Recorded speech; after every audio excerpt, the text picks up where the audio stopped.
Pues muchas veces no es fácil distinguir la depresión de la tristeza. Y el problema es en que la depresión a veces es un síntoma de una enfermedad, de un trastorno depresivo, y es un síndrome porque es un trastorno en ellos. Yo creo que la tristeza es un sentimiento que tenemos todos los seres humanos ante circunstancias normales o ante vivencias de pérdida. Y eso además nos ayuda a enfrentarnos al mundo, pero en algún momento pues ese límite nos hace sufrir, nos impide hacer otras cosas que deberíamos hacer, nos impide desarrollarnos o llevar nuestra vida familiar, y en ese momento pues a veces ya hay que pensar que ya no es una tristeza normal pues, ante una pérdida de un ser querido, y empieza a ser una patología para la que uno necesita una ayuda profesional. ¿Y cómo llega a la conclusión un psiquiatra de que es una depresión y no es una tristeza profunda? Es algo en lo que se está trabajando o se ha venido trabajando durante un tiempo y luego se ha abandonado y ahora se vuelve a trabajar en ello. Porque los psiquiatras, con las clasificaciones que teníamos, pues utilizábamos para diagnosticar depresión, además de la tristeza o la falta de disfrutar de las cosas o el humor depresivo, pues síntomas como la falta del apetito, del sueño, la falta de impulso para hacer cosas. Y a veces nos olvidábamos un poco de esa tristeza o de esa soledad. Entonces hay que ver que el paciente cómo lo cuenta y cómo le afecta a su vida. Es lógico que alguien esté triste por un acontecimiento vital, y eso además es importante porque eso te permite pedir una ayuda que en un momento puede ser de compañía de tus familias o de un profesional. Y hay que ver, para diagnosticar la depresión, hay que ver que haya más síntomas además de eso. ¿Cuál es el papel de un familiar de una persona con depresión? Pues yo creo que es un papel fundamental, porque muchas veces el paciente no lo reconoce y son los familiares los que le dicen: oye, a lo mejor esto ya no es normal, vamos a ver al médico. Por otro lado, tampoco se trata de medicalizar todo el sufrimiento, que a veces en esta sociedad nos está pasando. Uno ve una terrible desgracia y parece que todo el mundo va a necesitar un psiquiatra. Pues no es así. Afortunadamente el ser humano tiene mucha capacidad de sobreponerse sin necesidad de ir a un psiquiatra. Pero ahí los familiares, los amigos son los que a veces ayudan al paciente a entender que no va a poder solo y que va a necesitar una ayuda. ¿Y ellos en qué lo notan? Pues a veces en síntomas muy sencillos, como el que deje de dormir, que se despierte muchas veces, que tenga pesadillas, que deje de comer.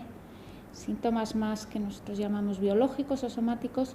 Eso hace que los familiares piensen, pues a ver si va a estar enfermo, vamos a llevarle al médico.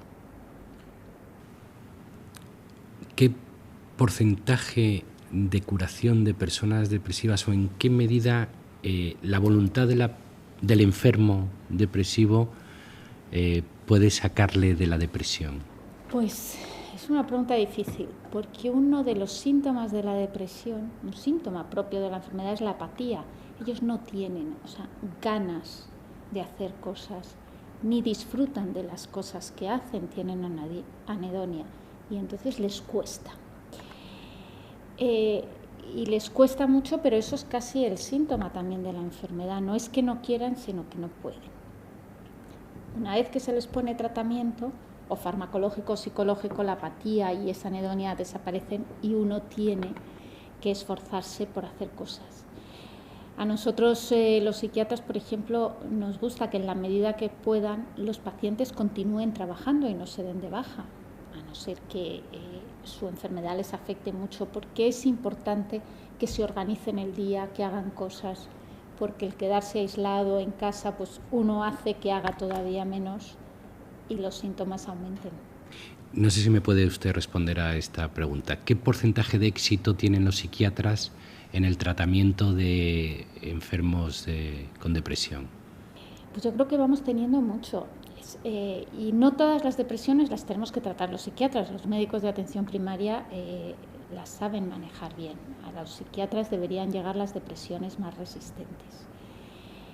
Si una depresión se coge a tiempo, remite y va bien en pocos meses de tratamiento antidepresivo, aunque al final hay que mantenérselo un tiempo, no porque el paciente esté mal, sino para evitar que recaiga, y por eso mantenemos el tratamiento 6 meses, 1 año, y si ha tenido ya 2 episodios depresivos, pues lo mantenemos más tiempo.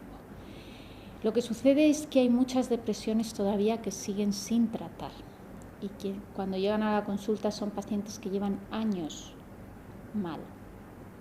Entonces eso ya nos cuesta más. Pero si alguien viene con una depresión y lleva semanas o meses con síntomas de depresión, realmente con los nuevos tratamientos el paciente va a ir bien en unos pocos meses. ¿Hay perfiles de personas con tendencia a ser depresivas? Pues se han hecho trabajos. Hay tendencias, hay causas genéticas. Sí que es cierto que si uno tiene familiares con antecedentes de depresión o de enfermedad mental, tiene más riesgo. Aquellas personas en estudios de personalidad dicen que aquellas personas con más tendencia a no expresar sus sentimientos, a aislarse, a no comunicarse, tendrían más tendencia a tener trastornos depresivos. Pero no hay una personalidad depresiva. Hay un trastorno que es la distimia, que se aproximaría más a las personalidades depresivas, que son personas con un humor bajo con más de 2 años de duración. Y eso... ¿Se puede diferenciar en el tratamiento y en el enfoque del enfermo a personas jóvenes, adultas y más mayores?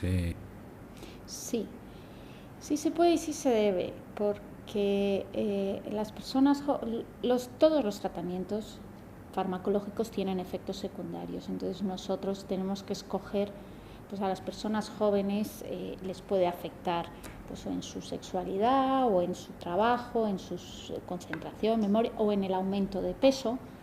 Entonces muchas veces escogemos los tratamientos en función de las personas.